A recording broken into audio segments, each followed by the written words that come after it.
The new year is coming, and with it, that familiar crossroad. Another year of saying, this is it. I'm really doing it this time. Or a real commitment that finally sticks because it's built for the body that you're living in right now. Here's the thing. Motivation isn't the problem. You've had plenty of that. What you've been missing is a plan grounded in science, structure, and accountability, not wishful thinking. That's where the 21-day metabolism reset with Faster Way changes everything. It gives you the blueprint your midlife metabolism has been begging for.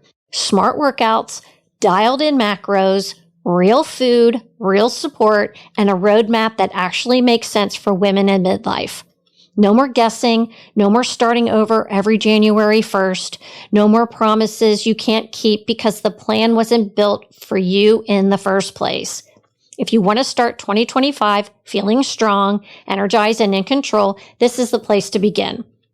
Join me inside the 21-day reset and make this the year you follow through because the framework actually works. Click the link in the show notes to learn more and to register.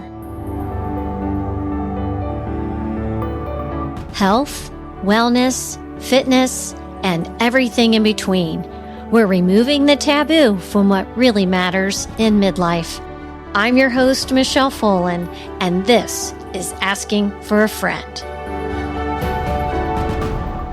Welcome to the show, everyone.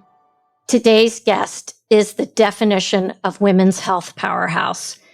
Dr. Vonda Wright isn't just an orthopedic surgeon. She's a longevity visionary who has dedicated her career to rewriting the narrative of aging for women. She's operated on professional athletes and weekend warriors alike. But what drives her passion today is preventing the injuries and decline she repairs in the operating room. Her latest book, Unbreakable, A Woman's Guide to Aging with Power, is the ultimate blueprint for living strong, not shrinking. It's about stronger muscles, denser bones, better mobility, and a mindset that says, I'm just getting started. In a world that still tells women to take it easy, Dr. Wright is flipping the script. She's teaching us to load the bar, to jump, to fuel our bodies with purpose, and to treat muscle like the currency of aging. Whether you're navigating perimenopause, recovering from injury, or simply ready to invest in the decades ahead, this conversation will show you how to train your body and your brain for lifelong independence. If you want to stay out of the nursing home, keep your confidence, and carry your own darn groceries at 80, you need this conversation.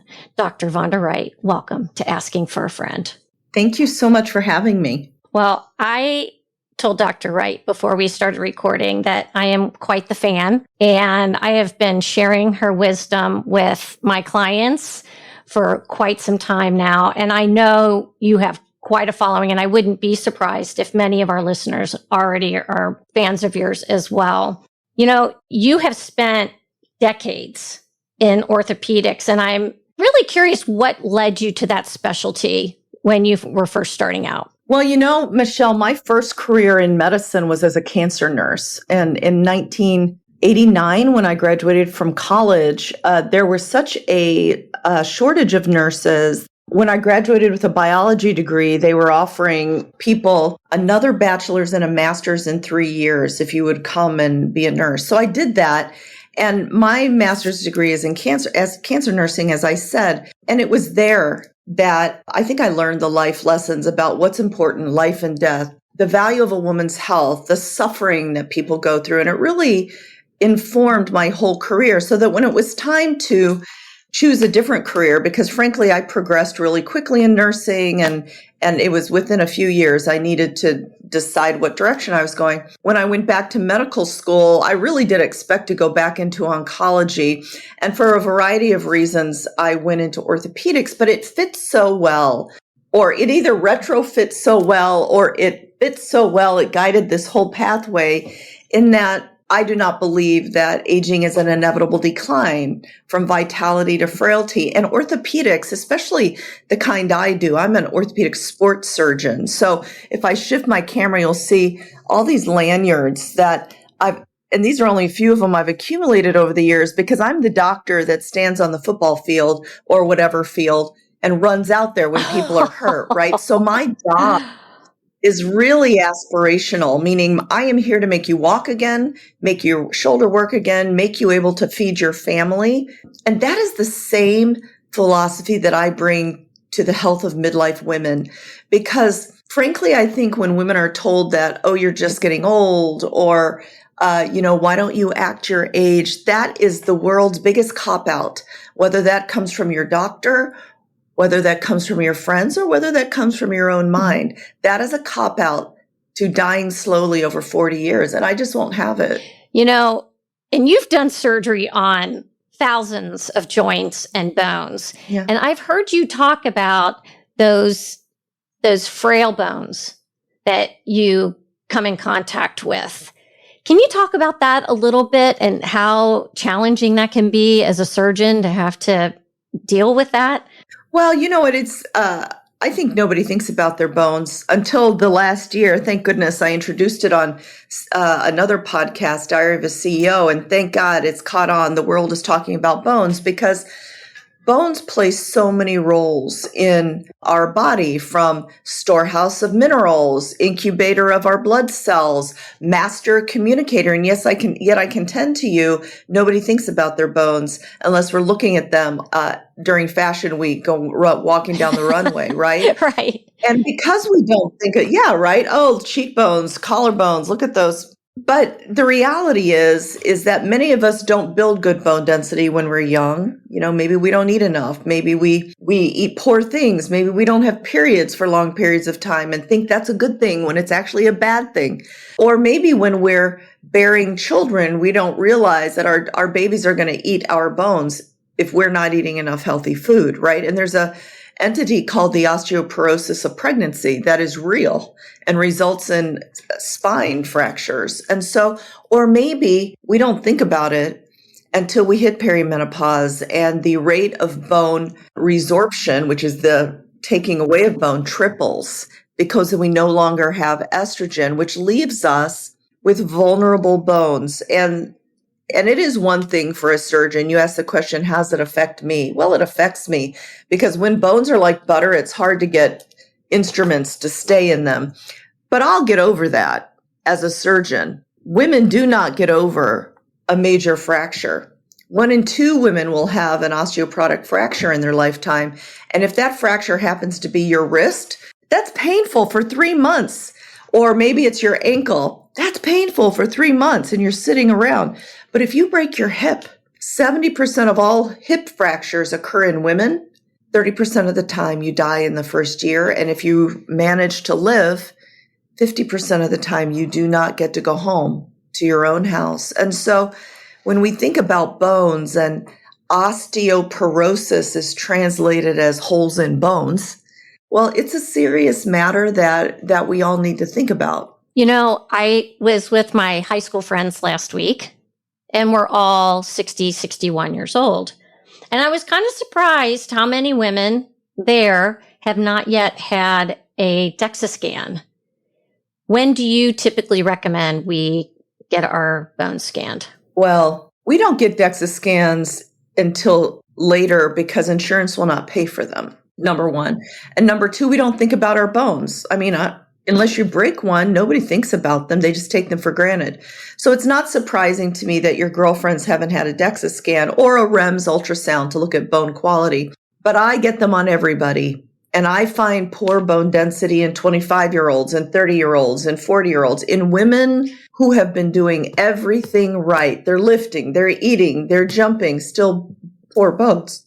And it's a really discouraging thing. So I want everybody to get a bone density or a REMS ultrasound when they start getting their mammograms around 40, because here's why. If we catch you with bad bones at 40, we have an entire 10-year runway to get in front of it before you are 52, the average age of your menopause. If we wait through the 40s and finally do it, you will have already lost your bone density. And it is harder to make that up than to start a decade earlier. And data from the European Osteoporosis Society finds that it takes about 10 years of hormone optimization to affect fracture risk. So fine, if you catch it when you're 60, fine, we're behind the 8 ball. I'd rather catch it when we're 40. Oh, wow. Okay. So that's interesting. I did not know that about, when we are taking hormone replacement, like estrogen, to how long it takes to help really increase your bone mass along with all the other stuff that you're doing. Well, what we want to do, Michelle, is never let it drop, right? Why are we going to let you lose 15 to 20% and then try to do something about it? Why don't we maintain it at whatever level it was, even if it wasn't great? Do you see the argument? Yeah. I definitely do. Yeah. And I have osteoporosis. So I was diagnosed 2 years ago. I am seeing improvements. So I'm doing all the stuff you tell me to do. And so it is possible. Great. So I don't want people to think it's hopeless, but you got to get on it. Oh, no, it's not. Yeah. It's not hopeless unless you do nothing. Yeah. Because 1 in 2 women will have a major fracture, right? So statistically, it's either going to be me or you. I mean, when I say things like that and women are looking at their girlfriends across the table, it really brings it home, because otherwise it's just a statistic. Correct. Yeah. You've brought this up and maybe on another podcast. Oh, it may have been Diary of a CEO, where you talk about the skeletal system as being an endocrine organ, and it had to do with osteoblasts. Yeah. Can you go into that a little bit? Because I find this really interesting. Well, an osteoblast is one of the many bone cells. There's osteocytes, which are the mature cells, the osteoclast, which comes from a bloodline of cells, actually, that is responsible for resorbing bone so your body can use the minerals. And the osteoblast, which you mentioned, which builds bone, right? And they work in harmony. Our body loves homeostasis. So we are always striving for these two cells to be working almost equally. But the reason that bones are an endocrine organ, the definition of an endocrine organ or a gland, whether it's your thyroid, your pituitary gland, or muscle is an endocrine organ, bone, is they talk to themselves and other body parts via secreted particles, right? So secreted proteins. So bones secrete hormones called so many, but the two I talk about, just because it's a new concept to people, we don't need too many new words, are osteocalcin and LCN2. And for instance, here's something that I talk about with less frequency than osteocalcin. LCN2 is a hormone produced by bone that is directly involved in satiety, meaning, do I feel hungry or not? Now, why in the world would bone be interested in whether you feel hungry or not? I have no idea. Well, it's because bone has a huge role. Yeah, bone has a huge role in your metabolism, whether it's glucose metabolism, insulin resistance, or storing the minerals you need. So, of course, there's going to be communication between your bone and your gut for absorption. And in the case of LCN2, your bone and your brain, so that there's an interaction saying, okay, I need more stuff, you better eat, or okay, I'm full, you better stop. Because fat, if we talk about another musculoskeletal tissue that falls in my wheelhouse, fat is noxious. And being heavy doesn't mean you have better bone because of the hormonal interactions and the inflammation that comes with that. So bone is an endocrine organ because everybody's talking. Nobody's silently living by themselves. All these organs are talking. Okay, this is fascinating. You talk about muscle being your aging currency, right? But it's really your bone too is involved in longevity. Oh, I never say. It's very popular right now to say muscle is the organ of longevity, and I get it. I mean, really, the irony is I was first a muscle scientist in a muscle lab. We studied muscle-derived stem cells, which are now called satellite cells. Listen, we did all kinds of things to those muscle stem cells to get them to work better. So I started out in a muscle lab. And so it's very popular to talk about muscle as an endocrine organ, which it also is. But what people forget is muscle, bone, tendon, ligament, fat, muscle stem cells, the disc in our back, all come from the same ancestor. They all had a common great-grandmother cell called the mesenchymal stem cell. So of course they communicate with each other. Of course they are part of the whole equilibrium homeostasis system in our body. So yes, muscle is an organ of longevity. Bone is an organ of longevity. Because when you think about it, what is muscle without its bone? It's a heaping pile of steaming metabolic tissue that just sits there like a chicken breast on the counter. But when you put some bones under it, it becomes a person, right?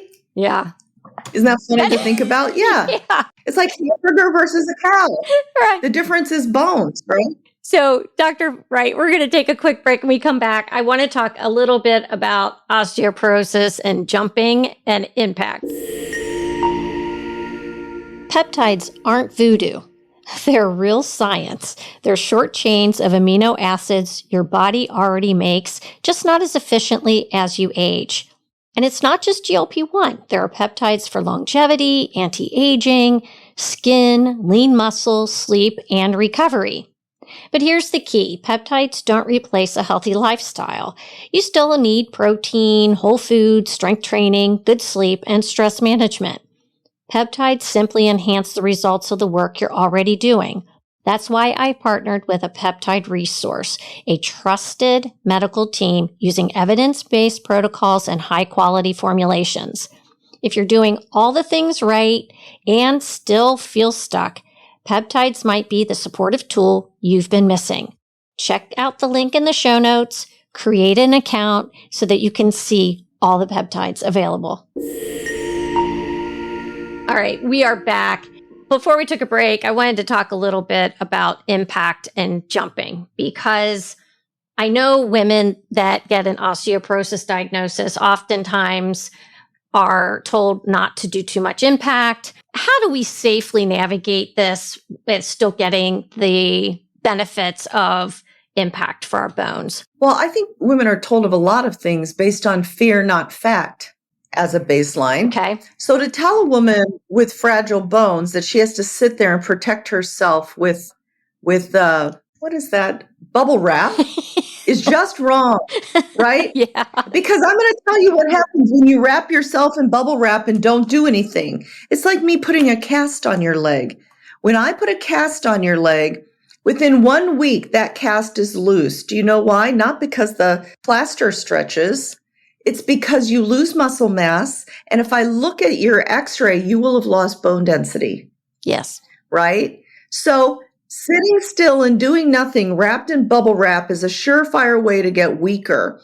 So there are lots of studies that show that even women with osteoporosis can carefully impact their bones, lift heavy weights, jump around. Now, you have to be careful. You have to work on your balance and your balance and equilibrium, work on your foot speed. So I will get to jumping, but the full recipe for women with osteoporosis is facts, not fear, number one. Number two, if you literally are osteoporotic with a T-score of less than minus 2.5 or 3.5, you really need to have a science-based discussion of whether or not you want to be medicated. Because to sit around and say, oh my God, I don't want to take medication. Okay, that is your choice. But there is so much other things you need to do. I mean, I don't think we can just blanketly say, I'm not a medicine person. Well, sometimes we need to have interventions. But what are the non-medical ways? Well, even for women who want to be as air quote natural as possible, there is nothing more natural. Not yams, not, what are the other things people like? Not tofu, not soybeans, nothing more natural than body identical estradiol, which is what your little ovary's been making your entire life. So women get a little hung up on it, comes as a prescription. It comes from plants, people. That's natural and you make it. And it's critical for bones. So you must make your decision based on facts, not fear. In addition to that, we must lift heavy weights to build bone because muscle pulls on our bones. And there's a study by Belinda Beck out of Australia that shows that even women with frank osteoporosis can be taught to learn heavy and do it safely. Number three, my own studies show that we can maintain bone density across our lifespan with impact exercise. So sorry if you're a swimmer, not as good as hopscotch, tennis, pickle, volleyball. But if you haven't jumped for years, then don't try to jump off the 24-inch box that you see me jumping on commonly. Hop up and down on your own feet. Yeah. And so jumping, but we must learn to balance. We can learn to rebalance so that we don't fall down by standing on one leg when we brush our teeth. So it's a series of things, last of which, and we talked about this off air, we got to feed our bones, people. Bones are 50% protein. And so it takes good nutrition to build better bone. Okay. I've got so many questions based on the litany of things that you just said. All right. First of all, estrogen. We all know estrogen is vital. What about testosterone? What role does that play in bone strength? Well, testosterone works with the osteoblast to help build bone. Testosterone is not just a sex hormone at all. That's what, the FDA likes to tell us. It's only good for libido. But in fact, women use testosterone for muscle, for bone, for brightness of mind. And so I want women to understand, which hopefully they've heard on your show, that testosterone is not a male hormone. It is a hormone. And in fact, women make more absolute amount of testosterone than we make estrogen. It just affects us in a different way. So when I'm prescribing hormones or sending people to get their hormones prescribed, the considerations are systemic estradiol, preferably by a patch. If you have a uterus, progesterone. When you've adjusted to those, adding testosterone, which has to be added as a gel. There is no FDA approved female dosing of testosterone, which is a little bit of a problem that we're working on with the FDA. Yeah, don't get me started on that one. Especially Kelly Casperson and Rachel Rubin are leading the cause. And then don't forget vaginal estrogen to work on your chronic UTIs, your pelvic floor, to make everything nice and juicy like it always was. But if you're going to tell me, if you're thinking out there, oh, she's telling me to jump, and when I jump, I'm incontinent. Yes, you are, because your pelvic floor is skeletal muscle, and it must be rebuilt. And if you want help with that, you put some vaginal estrogen, which helps locally. And then finally, don't forget about the collagen in your face. If you're as vain as I am, you want to keep it plumpy. And local facial estrogen can help that. Yes, I do that. I do that. Yeah, me too. Much as I can get away with. Yeah. Do you take collagen like a powder? No. Okay. Mm-mm. Do you find there's any benefit to doing collagen for tendons, ligaments, bone? The data is so plus minus. That's why I don't demand it of my patients. If it was profound data, I would demand it. There are some data, but not so much that I'll say this is one of the tenets. Is going to harm you? Probably not. So that's where I stand today. People constantly want to argue with me about it, and I'm open to learning, but I haven't seen really big studies that make me demand it yet. All right. No, I think that's very fair. I know a lot of women take it just, I think, for more of their skin, but when just get your thoughts on that. And then on that same vein, we talk about protein all the time. Do you have preferences in terms of animal protein versus vegan? Well, I don't care where you get it. I care that you get it. But you have to consider the quality of the protein, right? And the volume of food and calories. So when you think about a vegan diet, think about cows and bulls.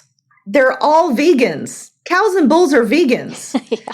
And they're full of muscle, but they eat all the time.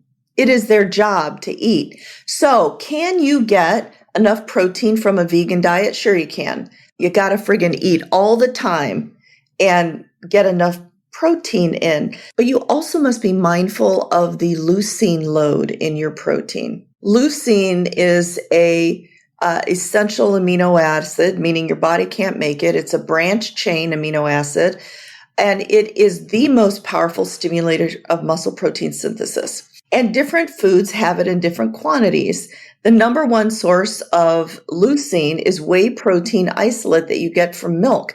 And the best source of whey protein isolate is mother's milk. So nature knew what it was doing when it made mothers able to produce the best kind of high quality protein for our babies.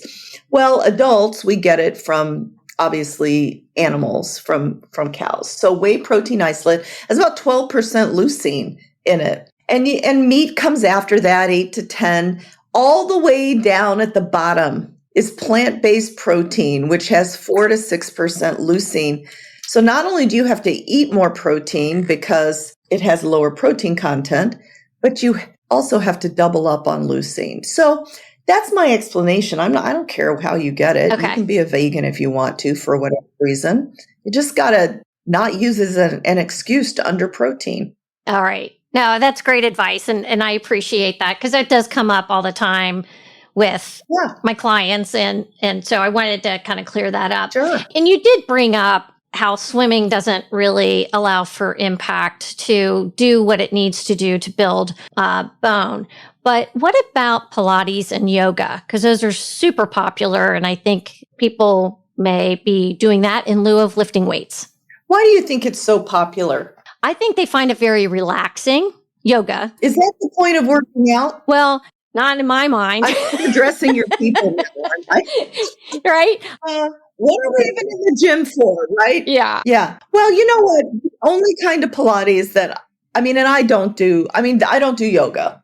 Unless it's hot yoga, which makes me feel like I'm running a marathon. So there are kinds of yoga that make me feel the same way. So I don't come at this from a yogi or from the perspective of having done 3,000 Pilates classes, which frankly, I don't get it. But women who do Pilates and yoga, they count their classes. Yeah. They're like, I've done 3,000 Pilates classes. Well, that's a lot. That's very expensive, people. Will it get you where you need to go? Well, when I prescribe exercise, I prescribe it, as you've read in Unbreakable, my book. The acronym is FACE Your Future, FACE. Pilates and yoga fit in F, which is flexibility and joint range of motion. We must maintain that as we age so that we don't become hunched over old people shuffling along. So I am not against Pilates and yoga. Throw it in a couple times a week. Go meet your girlfriends. Do whatever you do there. But it is never going to build the muscle that is going to keep you strong enough to do what you want to do when you want to do it. Because I have plenty of really skinny fat people who only do that who end up frail. Yeah. And I want to know what do you do in terms of cardio? Because I know you're big on lifting weights, and I am too, but I have added some cardio, more like sprint type cardio in here lately. What do you do for cardio? Yeah, so let's just go down the FACE acronym. We already talked about F. Okay. A is aerobic, so that's cardio. Now, I come from a place like everybody else. In the 80s, I was doing Jane Fonda in my living room, doing all aerobics all the time. And I was a dancer, so aerobics and dancing. And then when I quit dancing, then I started running marathons. So I am of that generation, right? Cardio all the time. FA now, I do very either side of the spectrum, and this is what pro athletes do. Not every workout is in the middle ground, which is what I see all the time. People are sweating it out. They're killing themselves, but at a moderate heart rate, and they're doing a lot of reps. So that is not intense enough to really shift the needle, and it's too intense to prevent yourself from getting injured. So the way I prescribe it now is 3 hours a week of low heart rate base training on any apparatus, 181 minus your age, which is a estimate of your lactate threshold. If you come work with me directly, as some people do, we measure your lactate threshold. So I'll say your heart rate in base training is 126 to 136, for instance. 3 hours a week broken up into 45-minute sessions. So there's that. Twice a week after you get done with that, you sprint your guts out. So that means not sprinting on a track like Sha'Carri Richardson. Any apparatus will do.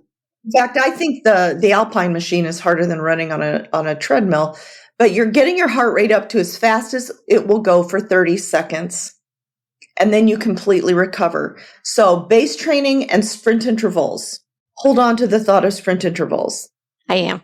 FAC is carry a load, lifting weights. We have to progressively learn to lift heavy. This morning it was a deadlift day. So I haven't deadlifted in a while because I've been on tour for this book. So I started at a lower weight than I ended up with, and just progressed up in my 4 sets to heavy lifting. So FAC, it is the heavy lifting and the sprint intervals that I find in myself and others that cause the recomposition of your body. So if you want to go from skinny fat to lean, in my opinion and my experience, that is the way to do it while you're managing your nutrition, because you can never out exercise what you're eating. And then FACE, equilibrium, and foot speed as fall prevention. So those are the 4 things.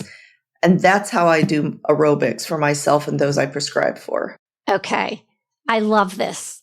And I feel really good because I've been really encouraging my clients to really do more sprint type work, because we come from the get on the elliptical era and do an hour on the elliptical. And that's just not, that doesn't make sense to me now based on things that I've learned from you and following you. You can do that, but you'll never move the needle. Mm-hmm, right. You'll do the same hour on the elliptical for years, and you'll wonder why your body doesn't change. Mm-hmm, right.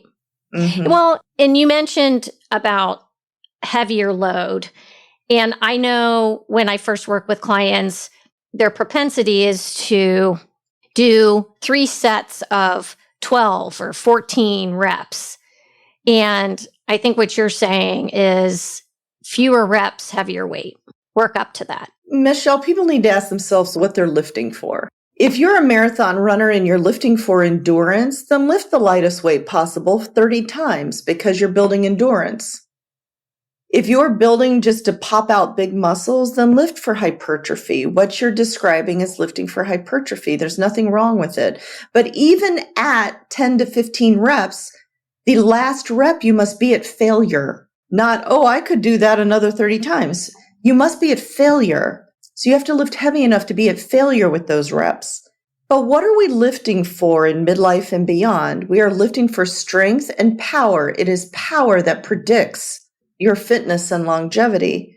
That's thus heavy, and then ultimately heavier with speed, right? So you got to ask yourself what you're lifting for. Because what I find is, there was a study of this. I think women underestimated how strong they were more than 50% of the time. Think about this. You go to the gym, you've got your lightweight in some pastel color that you're doing a lot of times. And then you go home and you clean your basement and you're lifting 40 or 50 pound tubs off the ground. It makes no sense to me why we underestimate what we're capable of.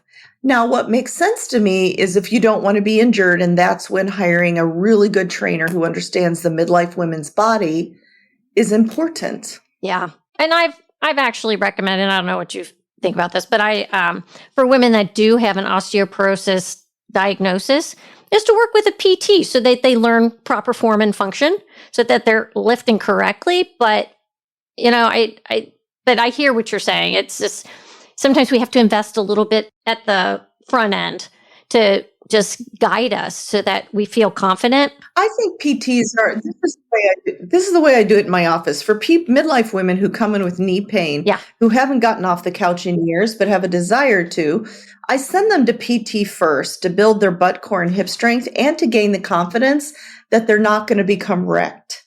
But that's mainly what it's for, because they're not going to get lifting advice from a physical therapist. It's not their job. Once they feel confident enough, they should hire a midlife personal trainer. I've got a personal trainer in the Performance Center. We've got excellent strength coaches. They're not just that's the other thing, ladies listening.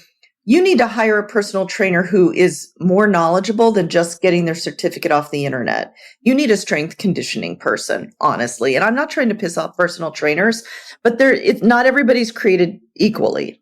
So find somebody who is an exercise physiology major or is a strength conditioning coach, has done the harder work, because you will get injured. If somebody is lifting you for their own ego, they should be totally focused on you, knowing what midlife women are capable of, knowing why we're lifting, and the science behind endurance, hypertrophy, and strength. And eventually you're trying to learn to be able to do it yourself. Yeah, that's great advice. Thank you for that. I saw you have this big old heavy jump rope that you're using, this big pink thing. I'm so fascinated. It's not heavy. It's only a 2-pound jump rope. It's not heavy. Yeah, but it looks awesome. Oh, I love it. And, everybody wants to know, shoot, I wish I made it. I probably could have sold 1,000 of them because everybody wants to know where I got it. So I'm trying to get that. Well, if you get the link for that, I will put it in the show notes for for the listeners. And then the other quick question I had about equipment was weighted vests. Are they helpful for osteoporosis? What is your goal with a weighted vest? Because I know you wear one. Well, I wear a weighted vest for a surprising reason. But weighted vests alone have shoddy data at best for building bone density alone. Weighted vest plus lifting has been found to be helpful, but lifting alone has been found to be helpful. I'm not anti-weighted vest. In fact, I'm pro-weighted vest. But weighted vests, what they really do is add about 10% load to your workout. Here, for instance, here's how it manifests in me. I wear a 20-pound weighted vest when I am on a treadmill. The work it takes me to get my heart up to 130, which is my lactate threshold, which is my base training heart rate, the work it takes is 10% less when I'm wearing this weighted vest because it adds that workload on. So you can do more with less settings on the treadmill. For instance, I can get my heart rate up with less incline and less speed when I wear my weighted vest because it adds the load. So that's one way to do it. So if you're out walking, it adds load to walking and gets more cardiovascular fitness going. Because, none of us are wearing 50-pound weighted vests to actually make it a weightlifting phenomenon, right? Uh-huh. And, plus for women already with osteoporosis, I'm not thrilled about having weight on their thoracic spine like that, which is where compression fractures happen. So we are about ready to announce a different design that I've created that I think will be safer for women. Plus, what do you do with the strap? Where do your boobs go? Above, below? They were designed for men, honestly. Yeah. But here is something that most people don't think about their weighted vest. I have a standard weighted vest. I have this new one I've designed, but there is a weighted vest that I also use that's like a jacket vest that you would wear to a stadium when it's cold. And it has these little cinchy things on the side, and I cinch it up. And oh my God, when I first wore that in my house, I didn't take it off. And my daughter's like, Mom, what are you doing vacuuming the house in your weighted vest? I'm like, Bella, I don't know what to tell you, but this is like a giant hug. And then as I started looking into it, it is the same reason people sleep better with weighted blankets. Why some children who are on the spectrum settle down when they're embraced. It's because the pressure and the hug of it calms our nervous system. Yeah. So that is another surprising reason to wear a weighted vest during perimenopause when people are a little anxious anyway, is it can help that calming feeling. Oh, right? Hey, interesting. It is so, I know. Yeah. Yeah. And I love the idea of the weighted blanket because especially when you wake up in the middle of the night. I love weighted blanket. It about ruined my marriage, but we have figured that out. Because my poor husband, I'm like, I love this weighted blanket. I am not scooting over towards you. I'm staying under my little half of the bed with the weighted blanket on it. I know, right? But yeah. Oh my gosh. Okay. One thing that comes up quite often, Dr. Wright, is blood tests. Are there certain blood tests that we should be getting in midlife to ensure that we are adequately addressing our nutrition? I think it takes a lot of poor nutrition to affect your blood tests, like your calcium or your liver function. I mean, I think that's a really rough estimate, B12. But I think every woman should have their blood drawn at least every year. Those The longevity people I take care of, we do it every 6 months. Some people do it every 3 months if you're really on top of everything. But we need to know what your normal organ function is, your immune function.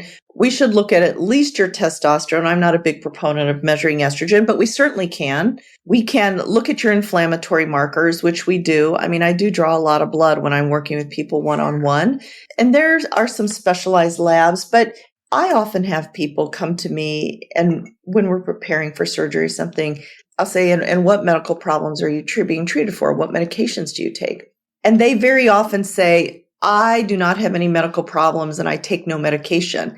To which the follow-up question is, when was the last time you went to the doctor? Because not having a problem is not the same as not knowing you have a problem.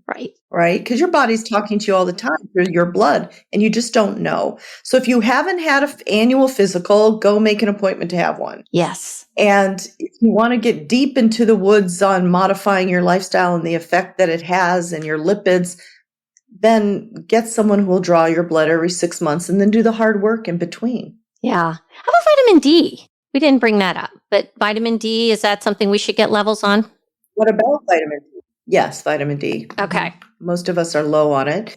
And it's important for your immune system, for your brain, for helping calcium reabsorption. Vitamin D itself does not directly build bone, but it helps with calcium reabsorption. Okay. All right. I just wanted to make sure I asked you that. Dr. Wright, you're a wife, mother, author, surgeon. Yes. Absolutely a leader in this space. What are your own non-negotiables for staying strong physically, mentally, and emotionally? I go to bed every night by 9:30 and I'm up at 5. This weekend it meant leaving a wedding early and my husband was not that happy about it, but it's a non-negotiable for me. So sleep, wake times, go to bed times and wake times. Number one. Number two, I am really conscious about the protein I eat, eating a fibrous carb diet, not a simple carb diet. I'm not against carbs. It just has to be the right kind of carbs. And then I have completely cut out sugar in my life. Although, to be honest, I had bought my husband some little ice cream things and I ate one. It's a 70 calorie, the tiniest little ice cream thing you've ever seen. But it's not the calories, it's the sugar that I really didn't want. But most days I do not eat any kind of simple sugar at all because it's huge for inflammation. Women are surprised when they take my advice and get off it because they feel so much less inflamed. They're less painful. So those are non-negotiables. Non-negotiables are when I'm not writing books and sitting at my desk for 6 months at a time, a lifting, preferably 3 to 4 times a week. And then I follow my own advice. In fact, the workout in this book, the lifting workout in page 251 of this book is the last one I did. Oh, I mean, I've given you my last heavy my last 6-week heavy lifting workout, just as an example. So I actually just do what I tell people to do in this book. So your book, Unbreakable, A Woman's Guide to Aging with Power, you wrote it for midlife women, I believe, but would my daughter who is, they're 28 and 30, would they benefit from reading this book right now? Absolutely, because it's my goal never to lie to my daughters who are your daughter's age, right? We have a blended family of 6 children. So between my daughters and my daughters-in-law, there are 6 women in our family who are having one is 18, but the rest of them are having their children right now. It is my goal never to lie to them, meaning I want them to be able to do whatever they want to do when they want to do it. But unless I help the world solve for this perimenopause thing, they're going to hit a wall like I did. And so my goal for them is to set their standards during this critical decade that they're in. I call the critical decade 35 to 45, when you still have enough estrogen to make profound change in your lifestyle and your body composition. So this book can be for everyone. It's specifically for really 35 and beyond, but it's fabulous information, and not only for women, but for the men who love them. Yes. I love that. And so I do a newsletter, and I'm going to put your book in my newsletter and just suggest this. Hey, if you're buying it for yourself, have your guy also read it, because I think men have a lot to learn too in terms of what's going on at this stage of life. Oh, Michele, do you know that it's estimated by Mayo and by Louise Newsom that 70% of all midlife divorces, meaning divorces after 25, 30, 35 years of marriage, can be attributed at least in part to a gap in understanding between what the guy is going through and what the woman is going through. Because think about it. Women don't even know what they're going through by themselves, let alone to communicate it.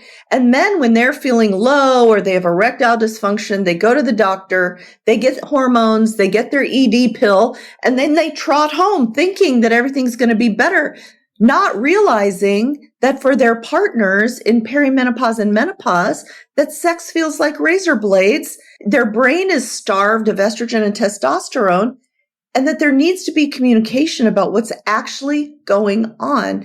It's not that you stopped loving this person.